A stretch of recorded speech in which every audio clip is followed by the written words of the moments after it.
Como estão a reparar, hoje o programa Duelo de Ideias vai ser diferente, num formato um bocadinho diferente. Viramos um pouco a página, hoje o protagonista passa a ser o entrevistado e não o entrevistador, como habitualmente vocês veem todas as semanas. E então porquê? É que eu tenho este livro, uma obra que vai ser lançada recentemente, que fica já esta ideia em primeira mão, não só para os nossos imigrantes, mas também com as pessoas que gostam dos Açores e gostam de efetivamente saber as histórias dos açorianos. Carlos Melo Bento, afinal temos aqui esta obra que me parece bem concebida. Porquê origens geográficas dos Açores? Bom, isto é assim, o povo açoriano, tal como hoje existe, descende de meia dúzia de famílias, meia dúzia é um exagero, não é? Mas umas 4 ou 5 dezenas de famílias que vieram no século XV e no século XVI, mais tarde também vieram outras, mas a força dos povoadores, ou primeiros habitadores, como se dizia naquele tempo, para as Ilhas dos Açores, são 40 famílias, mais ou menos, 40, 50 famílias.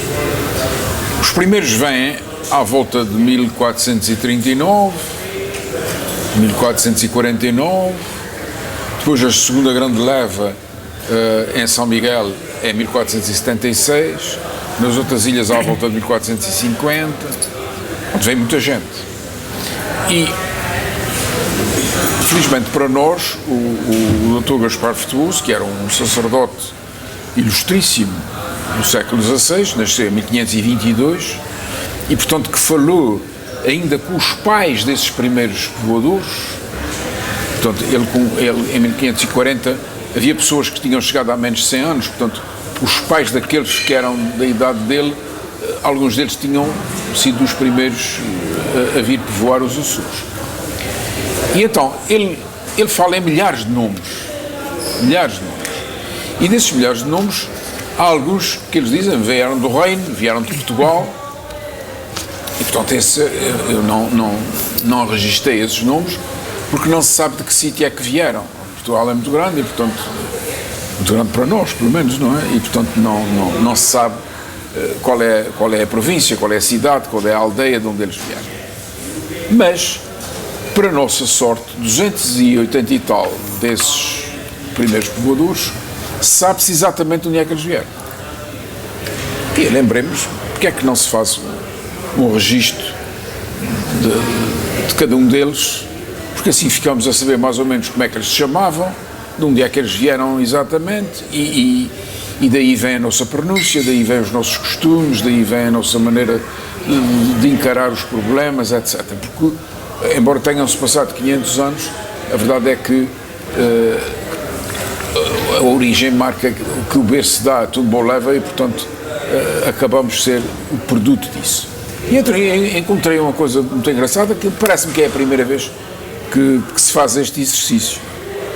Antigamente dizia-se, quando eu cresci, durante muitos anos, eu ouvi dizer, a maior parte dos açorianos vieram do Alentejo ou vieram do Algarve. Não é verdade. A província que dá mais açorianos é a Beira. Beira Alta, Beira Baixa, Beira Litoral, mas a maior parte deles vem da Beira. Encontrei quase 40 pessoas que vieram dessa... Mas diga-me uma coisa, como é que foi feita a pesquisa? É muito simples, é que o Frutuoso diz de onde é que eles vieram. E há um ou outro, no caso, por exemplo, do Vítor Meireles, que descende de Frei João Meireles, e esse sabia de onde é que tinha vindo, que era cavaleiro de Malta, e portanto nós entronquei em Malta, porque para ser cavaleiro de Malta naquela altura tinha que ter estado a batalhar por ordem, ou por conta da ordem de Malta, a ordem do hospital, e portanto era fácil. Outros, o Frutuoso diz mesmo, vieram do Porto, vieram da cidade de Lisboa, e realmente fica então assente que a maior parte das pessoas que vieram para os Açores, no princípio, vêm das Beiras. Daí um pouco também a nossa pronúncia. A pronúncia beiroa é aquela que mais influencia. Estamos a falar do Trabalhó. Você saberá isso melhor do que eu, não é? Vocês agora os continentais que conhecem bem essas zonas saberão, nas nossas sílabas, na maneira como nós pronunciamos as palavras, qual é a origem, porque evidentemente não é só da Beira que eles vêm, porque também vieram do Algarve, também vieram do Alentejo. Pois o maior número é que é... Mas o maior número é dali. E depois, há uma coisa muito engraçada, a cidade que dá mais povoadores é a cidade do Porto. Vêm do Porto, que eu tenho localizado 18 casais, o que é muito, numa percentagem de 280, é quase 10% vem da cidade do Porto. Da cidade de Lisboa vêm 17. Portanto, está a ver, logo aqui há uma mistura, mas há gente que vem de Coimbra, há gente que vem de Amarante, há gente que Estamos vem a falar de 1900... 1400, 1440, 1450, 1470, 1500. É nesse período em que se dá o grande povoamento das ilhas. E depois eu utilizei um método. O livro vai ser lançado quinta-feira, não é? Dia 8, no Solar da Graça. Os nossos telespectadores que quiserem comparecer, vai haver o Dr. Paulo Simões e o Dr. José de Almeida Melo que vão apresentar o livro e, portanto, terão alguma coisa, estudaram, leram, não é? Para o poderem apresentar e vão dizer o que entenderem do livro. Mas é engraçado porque isto é muito trabalho, porque não é só encontrar os nomes e não é só ver os lugares de onde as pessoas são. E depois resolvi escrever essa gente toda. Resolvi escrever à Câmara Municipal do Porto, à Câmara de Lisboa, à Câmara de Ceia, à Câmara de Castelo Branco, à Câmara de Coimbra, à Câmara de Viana do Castelo. Escrevia todo o país, das origens geográficas dos açorianos e pedi-lhes, mandem-me uma fotografia que eu possa publicar de um monumento que existia na época em que fulano de tal veio para cá. Bom, nas câmaras que não me quiseram fazer isso, eu fui lá e tirei fotografias daquilo que entendi serem, porque as grandes câmaras não estão para aí viradas, mas tenho cartas tão comovedoras de várias câmaras. Era isso que eu lhe ia perguntar, o feedback... Extraordinário. Comovidos por saberem que pessoas daquele tempo vieram para aqui, portanto que era preciso ser-se um maluco completo para vir para os Açores, não é? Com mulher e filhos, alguns, não é? Alguns vieram por necessidade, por exemplo, os judeus, que tinham sido expulsos de Portugal. A lei entrou aqui 4 anos depois em vigor e eles aproveitaram aqueles 4 anos para vir com dinheiro, mulher e filhos para cá. Outros com problemas sociais graves, por exemplo, de Porto Alegre, de Castelo Branco, avaliam os problemas com os Tavares e tal, que tiveram que vir a mata-cavalos para aqui, problemas passionais, de casamentos mal resolvidos, etc., e que acabaram por vir para cá. Tudo isso eu conto a propósito de cada um dos nomes. E depois, não vieram só de Portugal, nós temos povoadores que vieram da Alemanha, a família Pavão parece que terá vindo da Alemanha, eu calculei que fosse da Baviera, porque o Infante Henrique só deixavam vir católicos para aqui, e os católicos da Alemanha eram da Baviera. Escrevi ao presidente, ao primeiro-ministro da Baviera, que me mandou uma fotografia de um casamento daquele tempo, do tempo em que eu refiro a chegada do primeiro Pavão aos Açores, e com autorização para publicar, mas recebi da Espanha, de Ávila, recebi de Sevilha, de Madrid, de Leão e Castela. Portanto, toda essa gente teve um certo gosto em apresentar nas páginas do meu livro monumentos da época que eles descrevem e autorizam-me a publicar as fotografias e ficaram esplêndidas. Eu recebi ontem um e-mail da Câmara de Castelo Branco e realmente ficaram encantados com a forma em que o livro foi impresso na Coimbra. É uma obra criativa, que é uma editora que tem excelentes profissionais, e realmente ficou muito bem, e agrada-me imenso saber que a nossa gente do setor, como você costuma dizer, tem muita qualidade. E depois o livro, claro, ficou enriquecido com esses contributos, alguns deles até Porto Alegre, etc., ficaram com ricas informações dos próprios técnicos da cultura dessas câmaras, que esclareceram em pormenor, enfim, alguns monumentos interessantes no século XV, XVI e... Há aqui uma coisa que eu estou a reparar no livro, sendo um livro de história, quando se fala num livro de história, nós pensamos sempre que é um livro pesado, um livro carregado. Este começou... Alguns que são. Bom, enfim, a técnica está que eu muito usei, ilustrado, a técnica que eu usei foi esta. Na primeira parte, eu pus por ordem alfabética as terras. Londroal, Albergaria à Velha, etc., por aí fora, de onde vieram os primeiros povoadores, e por ordem alfabética. E em cada um desses capítulos, eu coloquei a pessoa que veio para cá. Mas depois, para facilitar a localização dessa família ou dessa pessoa, eu coloquei numa segunda parte, por ordem alfabética de nomes, essas mesmas pessoas. Portanto, quer de origem estrangeira, por exemplo, os montes de São Miguel. Ainda hoje há imensas famílias com o apelido Monte. Vieram de Itália, de Piemonte. Outros vieram de Génova, outros vieram de Roma.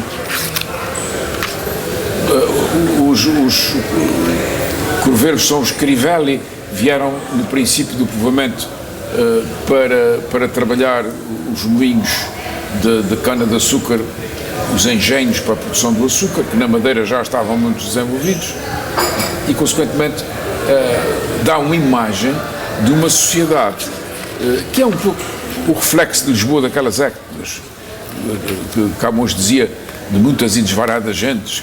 Lisboa estava cheia de gente de todo o mundo que vinham fazer negócios, vinham comprar as especiarias e tal. Pois aqui também os Açores deram um reflexo dessa vivência que Portugal vivia no seu século de ouro. O nosso século XVI é o século de ouro. E, de facto, é o século onde vem muita gente. Não quer dizer que seja o que vem mais gente. O século XV, quando os câmaras compraram a ilha de São Miguel aos Soares de Albergaria, os primeiros capitães de Santa Maria e de São Miguel foi o Gonçalo Velho. Gonçalo Velho Cabral era um frei da Ordem de Cristo, senhor de Almeurol,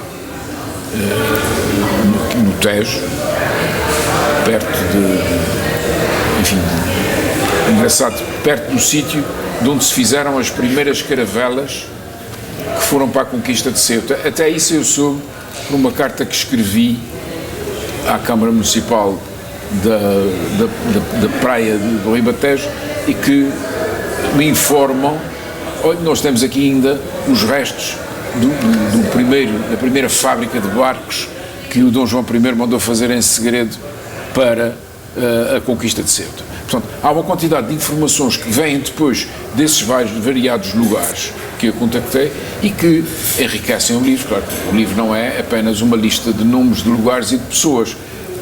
Felizmente está enriquecido com essas informações que... Por exemplo, estou a ver aqui fotografias, Aqueduto de Segóvia, Torre de Segóvia. Onde é que arranjou estas fotos?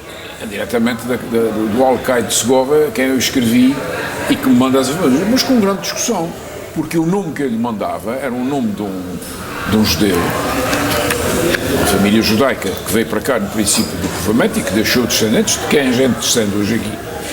E ele dizia, não, esse homem não é de Segóvia. Esse homem não é de Segóvia. Eu disse, bom, não sei se ele é de Segóvia ou não.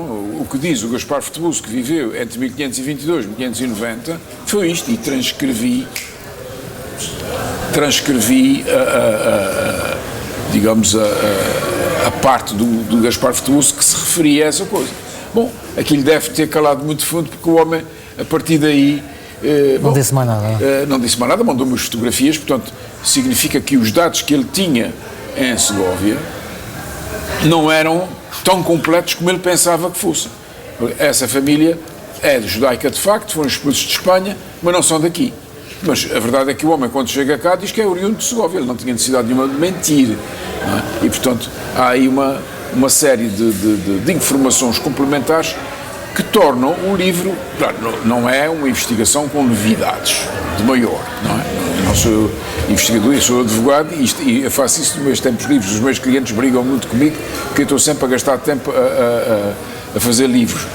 É verdade que eu escrevo livros sobre a história dos Açores, mas faço no meu período de descanso, não é? Quando se chega ao fim do dia, depois de 8, 9 horas de trabalho, eu tenho direito a fazer o que quiser e não vou continuar a ler processos nem códigos, não é? E como a história dos Açores me dá muita alegria, eu dedico a parte do meu trabalho a essa investigação. E achei que era interessante para que as pessoas sintam que nós não nascemos nas ervas. Não é? As pessoas que vieram para cá vieram dos mesmos sítios que estão lá ainda. Portanto, vieram de Borba, vieram de Portimão, vieram de Lagos, vieram de Beja, vieram de Évora, vieram de Elvas, mas vieram de Ceia, na Serra da Estrela, que Viga é uma terra incrível, perdida lá na montanha, enfim, nas encostas do frio e do esquecimento, e não nasceu talvez Portugal, ou pelo menos a Lusitânia nasceu, não é? E isso dá Aveiro, Viseu, porque o infante Dom Henrique era duque de Viseu e era senhor da Covilhã. Portanto, dessas partes vieram muitos povoadores, porque eram criados do infante, e portanto o infante deve ter mandado dizer... Até porque os nossos ascendentes também são de fora. A gente não sabe, claro. A gente não sabe como é que aconteceu, mas certamente que o infante mandou aos padres dessas terras cartas a dizer: olha, eu tenho umas ilhas que acabei de descobrir, quem quiser ir para lá povoá-las, tem barco e tem apetrechos de cultura, etc, que eu dou, porque com o desenvolvimento destas ilhas, o infante também recebia uma percentagem dos impostos. A maior parte era para o rei, mas depois o infante, como donatário, recebia a sua percentagem. E se isto não produzisse nada, ele não ganhava nada. Como na Madeira já estava a produzir imenso açúcar e a ganhar-se muito dinheiro, o açúcar era uma coisa rara na Europa, não é? Aquilo começou logo a esvitar. E aqui nos Açores, a primeira cultura que dá muito dinheiro é o pastel, que é, curiosamente, uma planta tintureira. Este azul que nós temos aqui é um azul imperial. Hoje é fácil de fazer, mas naquele tempo não era. Tinha que se fazer com o pastel.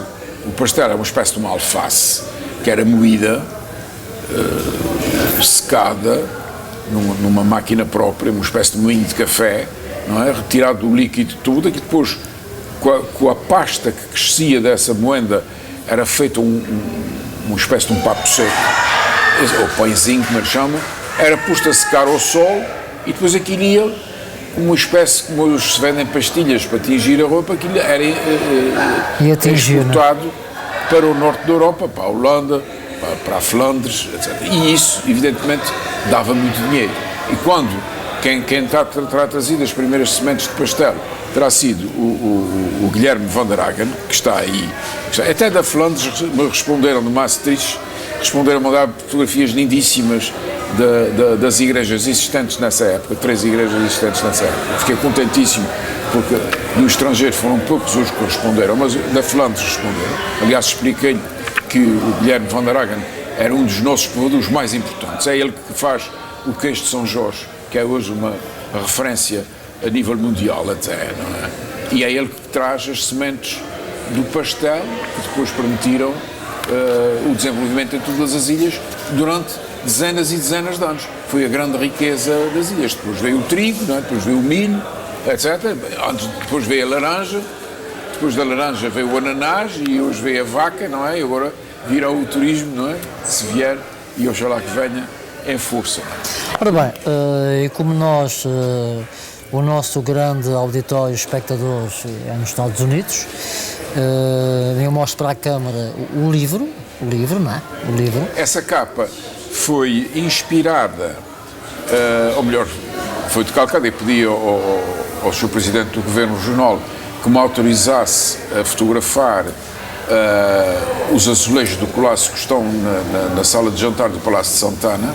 O Sr. Presidente foi muito simpático, mandou-me a fotografia tirada pelo fotógrafo oficial do Governo, e o Colasso aí tentou desenhar a chegada dos primeiros povoadores em barcos, não é? O que é, o que simbolicamente, no fundo, não é bem o que eu queria dizer com as origens geográficas, porque as origens geográficas até me apeteceu primeiro por aí uma litogravura do Porto, porque foi a cidade que mais açorianos mandou para cá. Eu por acaso ia perguntar o porquê deste título. Como diz? Ia perguntar o porquê deste título, a origem geográfica. Porque é saber de onde é que nós viemos, Nós estamos aqui há 500 anos, onde é que a gente veio?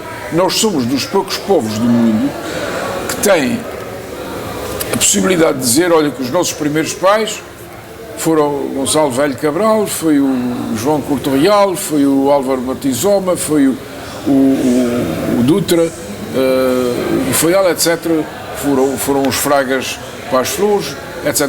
Nós temos essa possibilidade de dizer quem são os nossos primeiros habitantes, que não é qualquer terra que pode fazer isso. A América nunca sabe quais são, sabe de alguns, não sabe de outros, nós sabemos praticamente todos os que vieram.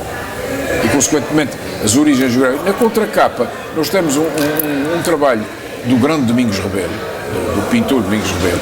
Esse também foi autorizado pelo Governo Regional. Essa pintura é a descoberta da Ilha de Santa Maria, como nós sabemos, foi a primeira ilha a ser descoberta. Aí está Gonçalo Velho. Eu, se tivesse falado com o pintor Domingos Rebelo antes dele fazer essa fotografia, se me emprestar o livro, eu mostro-lhe aqui, aparece o Gonçalo Velho, mas o Gonçalo Velho, ele não era nada velho. O Gonçalo Velho tinha estado com o infante em Ceuta em 1415, na conquista de Ceuta, e era da idade do infante do Henrique.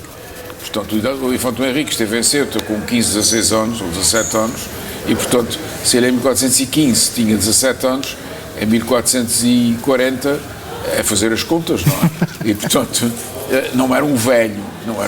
Bom, para os cânones da época, seria uma pessoa de idade, não é? Porque aos 30 anos a pessoa, com as batalhas que entrava, com as aventuras dos mares que fazia, os portugueses eram um povo que morria muito cedo, não é? Os da aventura, não é? Aqueles que viviam nas suas terras, talvez tivessem a possibilidade de viver muitos anos. Ora bem, e os nossos imigrantes que nos vêem nos Estados Unidos, esta obra, como é que vai chegar até eles? Eles têm que, enfim, requisitar este livro numa fase de lançamento aqui na ilha. É vendido por 15 euros, mas os transportes não têm hipótese de pagar os transportes, porque cada livro destes nos Correios paga 11 euros e tal, é quase o preço. Se houver alguém interessado na América ou no Canadá em mandar vir os livros, tem que os encomendar, fará o favor de me encomendar a mim, e depois um transitário há de por conta deles, colocá-los nos Estados Unidos, ou então, se o quiserem publicar lá, é uma questão de nós contratarmos essa publicação. Eu tenho mandado já alguns para a América e para o Canadá, porque eu pus a capa no Facebook, e desde o momento que ele está impresso, os meus amigos de Facebook pediram-me, e nós, enfim, faz-se um depósito, eles fazem-me o depósito na conta e eu mando. Portanto, como estão a reparar, hoje o programa é um pouco diferente. O protagonista hoje passa para estar na mesma cadeira, mas passa a ser entrevistado, porque vai lançar esta obra. Já ouvimos da boca dele que, se estiver interessado, terão que o contactar para então receber esta obra que vai ser lançada esta semana. De resto, é a primeira vez que nós estamos a ver aqui, de uma forma mais rigorosa, este livro de Carlos Melo Bento. Hoje, até porque nós hoje estamos de uma forma informal, vamos aos livros agora, não é? Hoje isto é só livros, não é? Vamos aos livros. E eu trouxe alguns livros. Olha, este foi-me oferecido, é o álbum de memórias da minha terra, de Luís Diniz, Quadros da Povoação. É uma pintura, ele é pintor, um pintor popular, que pintou tudo o que pôde sobre a sua terra, sobre a povoação, e realmente tem uma série de pinturas populares, mas já um naif, já mais cuidado do que o costume, mas é uma coletânea muito interessante e extremamente bem colorida, com alguma descrição bibliográfica e literária, que vai esclarecendo os leitores das diversas partes por onde a povoação é a mais antiga. Chamavam-lhe a Povoação Velha, foi onde saíram os primeiros povoadores. Portanto, o Gonçalo Velho e o Jorge Velho, que era sobrinho do rei de Fez, em Marrocos, e foi prisioneiro na Batalha de Tanger, são os primeiros povoadores de São Miguel. De Santa Maria é o Gonçalo Velho Cabral, E aqui será Gonçalo Vaz Botelho e o Jorge Velho. Naturalmente que o Gonçalo Velho será um dos primeiros, ou o primeiro descobridor, mas a povoação foi o núcleo inicial, o berço da serenidade micalense é na povoação. Outro livro que tenho aqui foi um livro muito engraçado. O presidente da Câmara de Ponte Delgado, José Manuel Bolieiro, fez 50 anos um dia destes. E então um grupo de amigos resolveu fazer-lhe uma surpresa e uma festa surpresa muito interessante. Publicaram-lhe um livro com contribuições de vários amigos e admiradores e cidadãos de Ponta Delgada, do Conselho de Ponta Delgada, entre eles este vosso protagonista, e publicaram isto. Ele não sabia da festa, foi uma festa surpresa no Hotel Talismã. Disseram-lhe que era um jantar de trabalho, e quando ele chega lá estava aquilo cheio de dezenas e dezenas de amigos e com uma ambiente muito interessante. É que as filhas que moram no continente, estudam lá, vieram de surpresa a pedido desses amigos, e quando ele deu de conta, ficou com elas, deu conta que elas estavam na sala também e faziam parte da surpresa. Teve um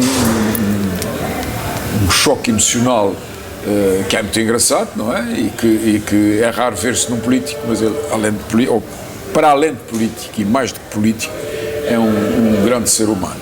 José Manuel Bolieiro, nessas suas... O outro livro é de José Andrade. O José Andrade é um deputado, é um homem incansável de trabalho, e resolveu escrever sobre a independência em 1975, como vocês sabem. O verão quente nos Açores.